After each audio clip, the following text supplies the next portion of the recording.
Assalamualaikum warahmatullahi wabarakatuh. Berjumpa lagi dalam program kuliah online belajar training. Dan program kita kali ini adalah tentang training needs analysis, di mana pembahasan kita akan meneruskan pembahasan kemarin, yaitu mengenai proses identifikasi kebutuhan pelatihan. Seperti kita ketahui bahwa yang namanya training needs analysis terdiri dari tahapan assessment, kemudian identifikasi, dan setelah itu analisis. Kemarin dalam pertemuan sebelumnya kita sudah membahas tentang assessment, teknik-teknik assessment.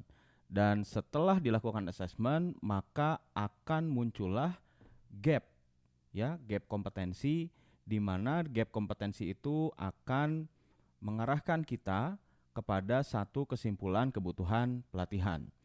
Namun, seringkali hasil dari asesmen tersebut menghasilkan gap kompetensi atau menghasilkan kebutuhan pelatihan yang belum clear. Karena yang namanya kebutuhan pelatihan baru dilihat dari sudut pandang asesmen saja. Belum diidentifikasi secara jelas, belum diurai, belum dianalisa lebih lanjut dalam konteks pembelajaran atau dalam konteks kebutuhan training yang sebenarnya. Oleh karena itu, tahapan berikutnya setelah kita melakukan assessment yaitu mengidentifikasi dengan benar kebutuhan pelatihannya. Nah, mari kita bahas sekarang mengenai tahapan identifikasi. Oke,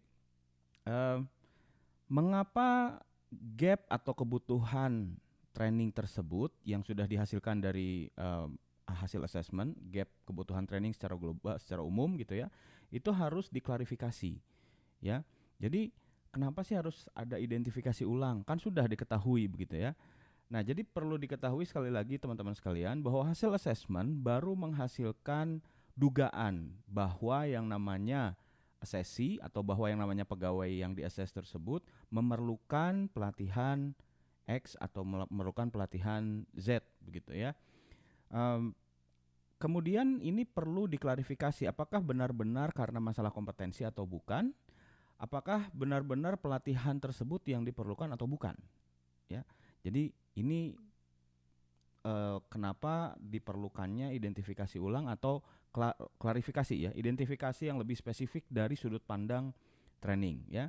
Di sini dijelaskan identifikasi kebutuhan training saat dilakukan assessment masih kebutuhan generik, jadi yang sifatnya umum, baru garis besar, baru global, belum menjadi yang spesifik. Nah, ya, kemudian identifikasi kebutuhan training memerlukan sudut pandang training. Ini yang paling penting. Jadi sudut pandangnya harus sudut pandang orang training.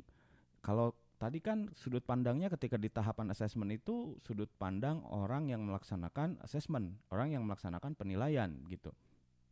Dugaannya dugaan asesor, ya, bukan dugaan designer training atau dugaan analis training begitu.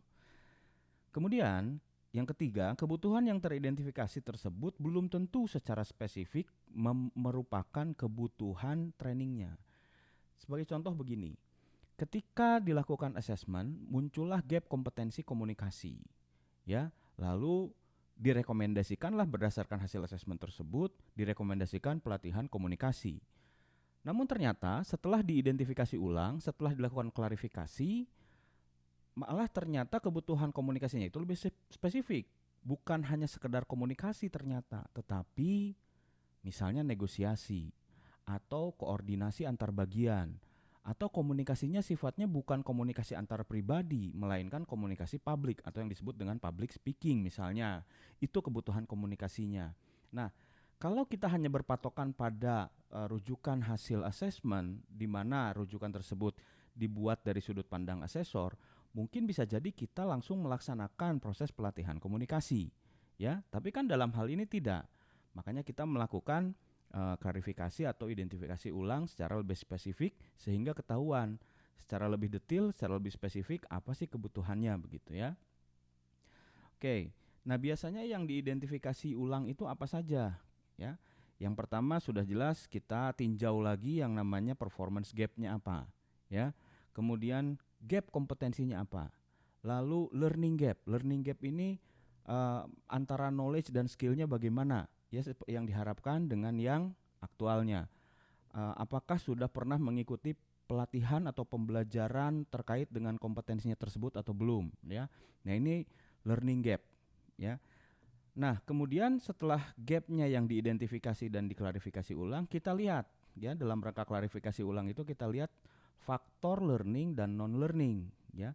Kenapa munculnya gap tersebut? Apakah disebabkan karena faktor learning atau disebabkan karena faktor non learning gitu. Ya, lalu kemudian juga kita lihat contohnya ya. Ini misalkan gap kompetensi yang diidentifikasi berdasarkan hasil asesmen tadi adalah komunikasi buruk saat menangani keluhan pelanggan. Oke. Kebutuhan pelatihannya adalah kebutuhan pelatihan komunikasi ya. Jadi dari hasil asesmen tersebut, hasil penilaian kompetensi tersebut langsung muncul rekomendasi kebutuhan pelatihan komunikasi. Belum diklarifikasi nih oleh orang training gitu ya. Lalu kemudian orang training melakukan klarifikasi. Kita berpatokan pada 7 performance influencer ya yang sudah pernah kita bahas di pertemuan-pertemuan sebelumnya. Nah, klarifikasinya begini, apakah misalnya ini ya salah satu pertanyaan yang terdapat dalam poin 7 hal yang mempengaruhi kinerja ya. Apakah terdapat prosedur komunikasi yang baik atau yang benar saat mengatasi keluhan? Ada nggak prosedurnya, bagaimana panduannya kalau kita atau kalau customer service melayani keluhan pelanggan? Nah, ternyata jawabannya ya berdasarkan survei kepada atasan langsung ataupun survei kepada CS yang bersangkutan, jawabannya tidak ada. Nah, maka bisa kita pastikan berarti gap kompetensi itu muncul karena tidak adanya faktor SOP atau tidak adanya faktor prosedur, which is itu adalah bukan faktor learning. Ya. Lalu kemudian kita lihat lagi, apakah koordinasi dengan supervisor CS tersebut dengan supervisornya saat mengatasi keluhan pelanggan berjalan baik, dinilai kurang.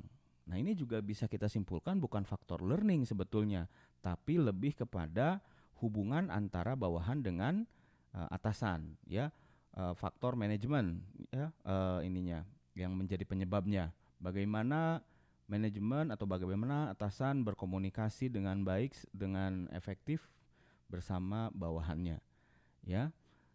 Bukan karena kompetensi komunikasi dalam menangani keluhan pelanggan ya. Akibat tidak adanya guidance, sudah tidak ada guidance dari SOP, sudah tidak ada juga guidance dari supervisor karena komunikasinya kurang baik dengan supervisornya atau tidak, koordinasinya tidak berjalan mulus begitu, maka yang muncul adalah ketika menangani keluhan pelanggan itu menjadi kurang maksimal. Nah, sekarang kita akan latihan bagaimana caranya menggunakan pertanyaan-pertanyaan terkait 7 performance factors tadi untuk melakukan klarifikasi terhadap kebutuhan pelatihan yang dihasilkan dari proses asesmen tadi. Ya, mari kita simak sama-sama demonstrasinya. Ini adalah contoh dari formulir verifikasi kebutuhan pelatihan. Contoh ini saya ambil dari form yang biasa digunakan oleh kalangan professional trainer atau training provider. Namun bisa juga digunakan form ini untuk learning center di perusahaan ataupun untuk corporate university di perusahaan. Jadi para learning consultant di Corpu ataupun di learning center dapat menggunakan form ini juga untuk memverifikasi kebutuhan pelatihan yang datang dari user ya. Jadi pengajuan pelatihan dari user itu tidak serta-merta diloloskan begitu saja atau di-approve begitu saja, tetapi melewati satu proses verifikasi ya. Dan ini adalah salah satu form yang biasa digunakan. Oke, kita tinjau dulu atau kita lihat dulu bagian atas. Di sini ada identitas dari user atau dari organisasi yang mengajukan pelatihan tersebut ya. Nah, ini kita sebut saja organisasinya PT XYZ, kemudian divisinya dari bisnis dan komersial, kemudian posisi atau jabatan yang ditargetkan memerlukan pelatihan ya berdasarkan asesmen yang sudah dilakukan. Itu adalah para customer service tadi ya. Oke, kemudian nah ini bagian yang pertama, tabel yang pertama ini adalah pelatihan yang dinilai perlu. Ya, pelatihan yang dinilai perlu. Di sini judul program pelatihan yang diajukan oleh user ya. Jadi di sini adalah judul program pelatihan yang diajukan oleh user itu apa ya. Nah, misalkan tadi berdasarkan hasil assessment, para customer service itu direkomendasikanlah untuk mengikuti atau melakukan pelatihan tentang komunikasi tadi ya, berdasarkan rekomendasi assessment. Jadi sekali lagi ini adalah kebutuhan yang sudah diduga atau disinyalir oleh user ya, bukan dari kita. Nah, tugas kita ada di kolom atau ada di tabel berikutnya yang B ya, yaitu melakukan verifikasi kebutuhan pelatihan. Verifikasi ini bisa ke atasannya langsung ya, ke atasan customer service yaitu supervisor. Dengan secara random kita memilih begitu untuk meminta informasi dari beberapa atasan, dan kita juga bisa melakukannya ke customer service yang sudah di-assess ya, yang disinyalir mereka memerlukan kebutuhan mereka memerlukan pelatihan ini. Nah, pertanyaannya sekarang bagaimana kalau tidak dua begini? Bagaimana kalau hanya atasannya saja? Ya tidak apa-apa ya, berarti ini diabaikan, ya dilupakan gitu.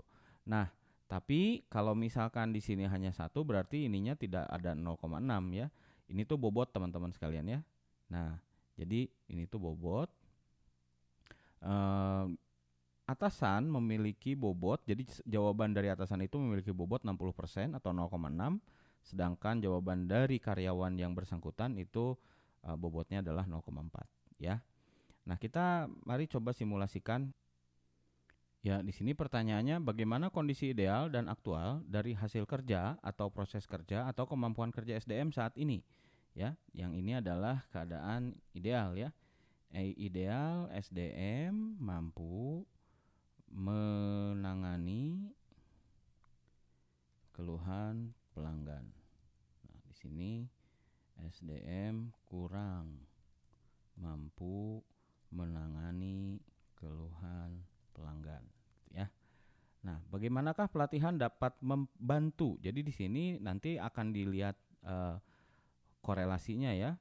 Bagaimana sih pelatihan komunikasi yang disebutkan oleh user tadi bisa membantu memperbaiki kondisi aktual tersebut ya, kondisi ini, sehingga nanti akan menjadi kondisi ideal yang di sini.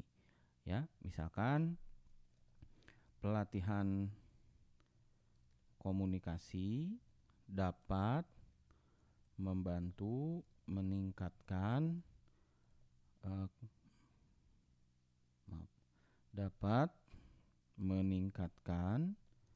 kualitas komunikasi CS dalam menangani keluhan pelanggan gitu ya. Pelatihan komunikasi dapat meningkatkan kualitas komunikasi CS dalam menangani keluhan pelanggan. Jadi ketika kemampuan komunikasinya ditingkatkan, maka kemampuan untuk menangani keluhannya jadi lebih baik, sehingga pelanggan yang ada keluhan itu merasa telah ditangani dengan baik keluhannya begitu. Lalu kita lanjut ke pertanyaan yang ketiga. Apakah Anda menggunakan metode atau penilaian tertentu untuk menilai kebutuhan pelatihan tersebut? Jika ya, sebutkan metodenya. Misalkan di sini adalah penilaian kerja ya, penilaian proses kerja atau hasil kerja. Penilaian proses dan hasil kerja berdasarkan standar misalnya begitu. Oke. Lalu kita lanjut ke pertanyaan keempat.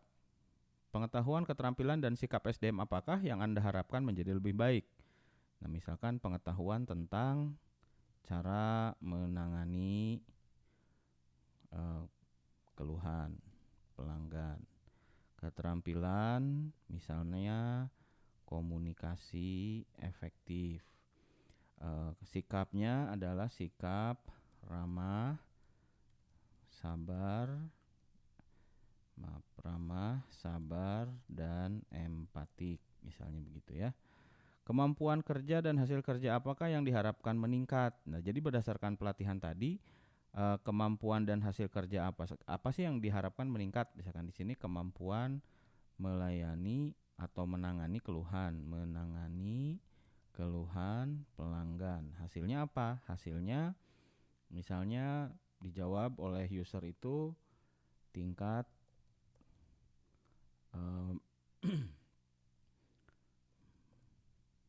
penanganan keluhan kualitas penanganan keluhan pelanggan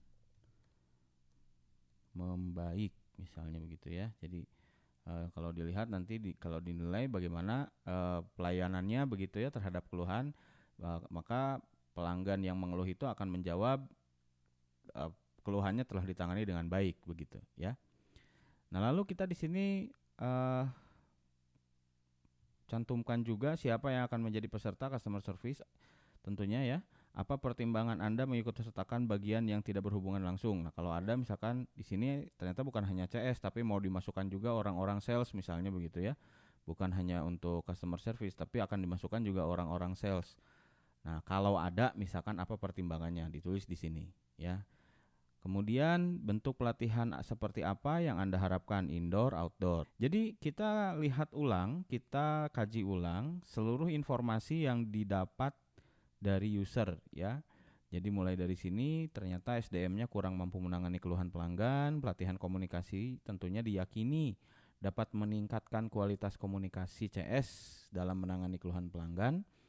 Kemudian metode yang digunakan untuk menentukan pelatihan tersebut adalah penilaian terhadap proses kerja dan juga hasilnya berdasarkan standar. Lalu pengetahuan yang diharapkan naik adalah cara menangani keluhan pelanggan. Keterampilannya adalah komunikasi efektif, kemudian sikapnya sikap ramah, sabar, dan empatik. Oke.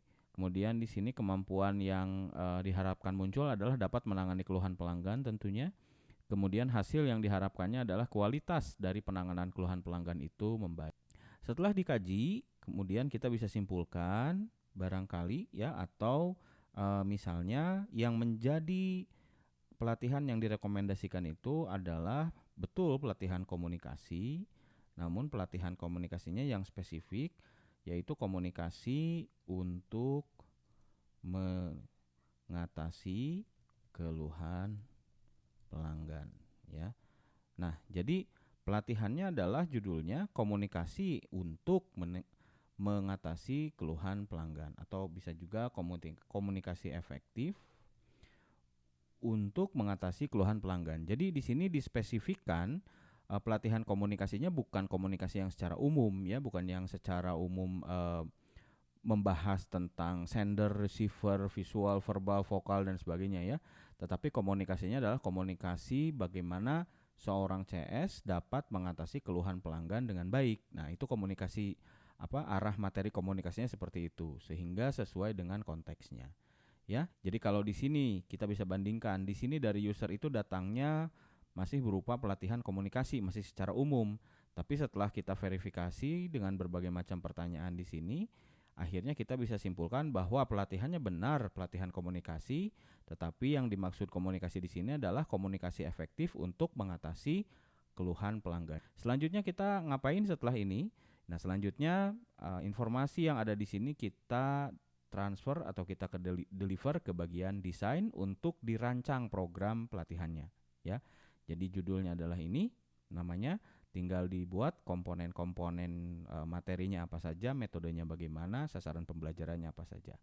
Itu saja sahabat sekalian, sampai bertemu lagi dalam pertemuan selanjutnya. Saya Muhammad Isman. Assalamualaikum warahmatullahi wabarakatuh.